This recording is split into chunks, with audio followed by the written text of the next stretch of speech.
that. Want to get the read on this very first, and also some plans Elizabeth Warren has about a wealth tax. But first on this with Scott Shelby, Rebecca Walser back with us. Rebecca, I suspect that in this weird upside-down world where Wall Street loves the government just stimulating away and spending money that will drive us deeper into debt, that they would prefer the bigger package, the $1.9 trillion package, than anything scored under a bipartisanship deal that brings it smaller. What do you think?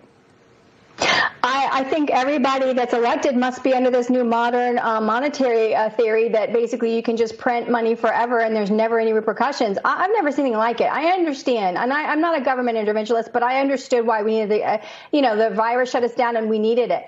But this is just shocking. I mean, Neil, we're talking about almost $8 trillion that will be allocated for the virus relief or the pandemic spending in less than a year's worth of time when our total debt is $28 trillion, over $28 trillion. It just makes no sense. And what we need to be focused on is getting the economy back organically working and not just constantly stimulating. So I know it's a process, but I can't believe how much money we can spend so fast. It's just shocking. You know, I don't want to sound callous, Scott. I'll leave that to you because you do so brilliantly. But what I'm kidding, my friend. But one of the things I find, we have seen clear signs of economic improvement. This ADP report, which was very, very strong, 174,000 new jobs, almost quadruple what they had been expecting. We've got the 10-year Treasury note. Now we're at around 1.9%, still a low level, but it's a long way from the 0.65 we were at about a year ago. So I'm beginning to wonder whether we are seeing something that's not appreciated here, that underlying improvement would limit the need for doing something so big. What do you think?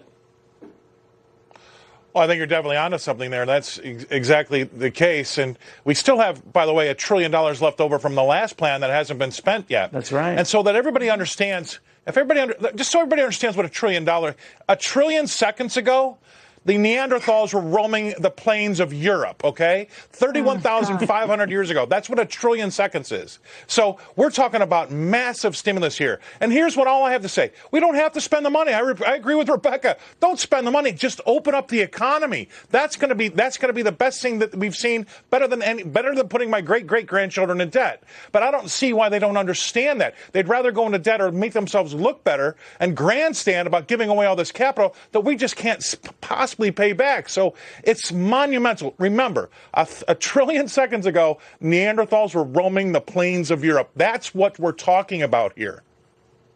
Yeah. I thought for sure that was 999 billion seconds ago, but what the hell? I'm going to throw it to you and say you're right. Let me get very, very quickly on this, Rebecca, because I did talk about it briefly, this idea Elizabeth Warren has of reintroducing a wealth tax on collected wealth north of $50 million and upping it as time goes on, when you get up to $1 billion, a higher tax still.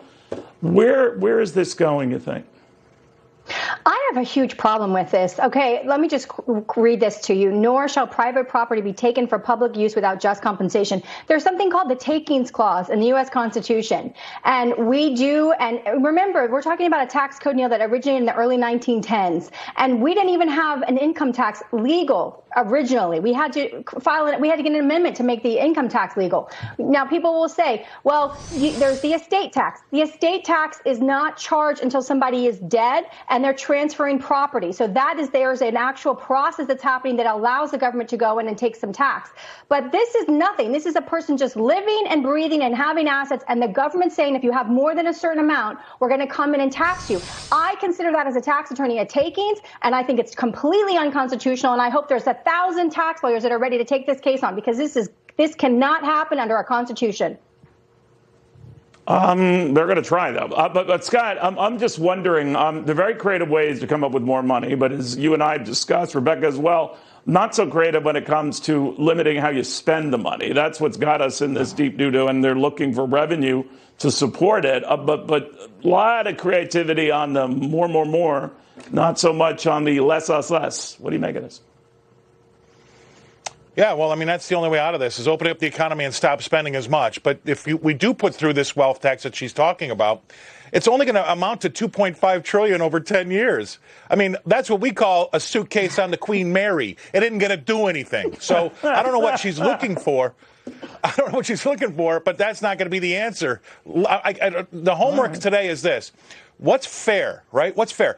The upper 1% pays 40% of tax already. The bottom 90% pays 30% of the tax already. I mean, this is now, we're talking about exactly what Rebecca said. It's punitive. That's what we've gone into, a punitive tax, and that's just not American. All right. Yeah. Someone must be a little sensitive here. Someone who must be at that $50 million level and wearing a cow jacket. I'm just saying. I'm just throwing it out there. All right. We'll see. Great job, guys, as always. Thank you.